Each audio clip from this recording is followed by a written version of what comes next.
One of the more recent times that Florida State played Southern Miss in football, some guy named Favre, yeah, that guy right over there, led Southern Miss to a win back in 1989, 30-26. They played the game in Jacksonville. And then in 96, Florida State got the revenge blowout win. But the two teams, Southern Miss and Florida State, going to square off in this year's Independence Bowl in Shreveport. Here's what to watch for when they tee it up. See, I think the storyline of this game can be described with a couple of questions. Question marks, if you will. For Florida State, why did they underachieve so badly this year in terms of overall record after the injury to their quarterback in the season opener? And for Southern Miss, just how good are they? Because maybe we don't know based on the level of competition they've played against all year. So about Florida State and underachieving this year. You know, it's easy to look at it, and I did this too. You go, yeah, I know you lost the quarterback in the season opener. That is a big deal. But you got a great team around him. No one guy should take you from national title contender to, 6 wins. I mean, if you're Florida State, look, it's not Clemson who's the best recruiter in the ACC. Over the last 4 years, it's Florida State who's had the #1 recruiting class in the ACC all 4 years, 14, 15, 16, and 17. So there's plenty of talent there. And even though you lose your QB, you still ought to win a bunch of ball games, right? Well, if you look closely for the Seminoles, they lose the opener to Alabama, lose their quarterback, DeAndre Francois. Then they don't play for a couple more weeks after that because of the weather and the hurricane situation. So it's this really just inauspicious start to the year. Then with a backup quarterback, they lose some games in ACC play, but they lose some close games. They lose to NC State by 6 points. Lost to Miami by 4 with a play right at the end. Lose to Louisville by 3. So the record may not indicate how well they did play at times in the year. All right, now here's something you need to look for with Southern Miss. They're well coached. Okay, they're solid, have been all year. Total offense, 40th in the country. Compare that to Florida State, 110th. Total defense, Southern Miss, 17th in the country. Compare that to 23rd for Florida State. Yes, they play different levels of competition. But about that defense, look at a couple of SEC teams that Southern Miss played this year. They held Kentucky to 254 total yards of offense in the season opener. Later in the year, they go to Tennessee, held Tennessee to 210 total yards of offense. Yeah, I know the Vol is not very good. One key stat in their loss to Tennessee, Tennessee was flagged 3 times in the game. Southern Miss was flagged and penalized 14 times in the ball game for 120 yards, including this doozy of a penalty. Now, like I said, the penalties were big time in favor of these guys. 14 penalties against Southern Miss, so here's one of them. This is a field goal opportunity, obviously. Watch this official communicating with these two guys right here, and watch what he calls.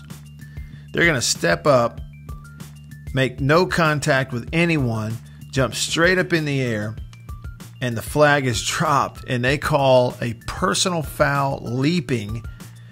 And Jay Hobson, who I know personally, the head football coach at Southern Miss, was absolutely furious, and he should have been.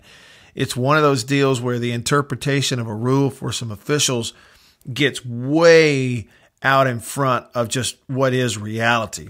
And to call this in this situation is losing sight of what you're out there to do.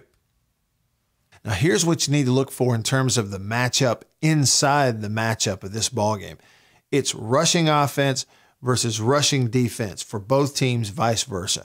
Start with Southern Miss. They are led by this guy named Ito Smith, senior running back who's been phenomenal his entire career. Over 1,300 yards rushing this season, and he's averaging 110 yards a game himself. They go up against a Florida State defense that's only allowing like 130 yards a game to its opponents throughout the year. Here's an example of what Ito Smith can do in their win over Marshall. They're going to power it over here, block down with that offensive tackle. Does a nice job and bring the up back over and pick off the end, make a hole for Ito Smith. And a hole like that on the line of scrimmage is really all this kid needs. Watch him. He starts at about his own, or about the Marshall 40, break a tackle at the 15, shows you what he can do, a physical runner. Now, on the other side of this deal is the rushing offense of Florida State that came on at times later in the year. Jaquez Patrick, the older guy, but Cam Akers, this all-world freshman from the state of Mississippi, who really played well towards the end of the year, had a 100-yard game, his first career 100-yard game against Miami. He will be a big key in this game for Florida State. Here's a great example of what Cam Akers gives you. A true freshman here against this Miami defense, and he had his first career 100-yard game. They've got two tight ends. They're just going to kind of zone it this way, and he sees a cutback. Watch how physical he is, though, at the point of attack.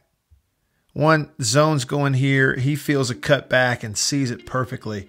Watch this defender come over and stick him past the line of scrimmage and watch him run through it. Guy hanging on runs right through that linebacker, sprints away from the defenses and up the sideline. Kid is a special talent and started to show it towards the end of the year. And finally, a thing you need to watch for. Look, Florida State has much more talent, elite level talent across the board on both sides of the ball than Southern Miss.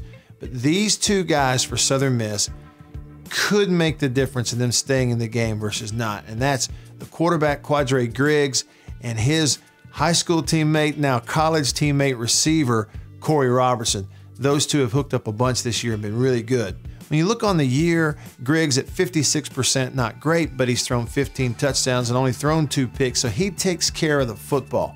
And Corey Robertson is a big-time receiver, 6'2", 210 pounds, big, hefty, hard to tackle, who has 72 catches this year, over 1,000 yards and 11 touchdowns. Here's Griggs in the ball game against Kentucky in their season opener, 2 backs in the backfield.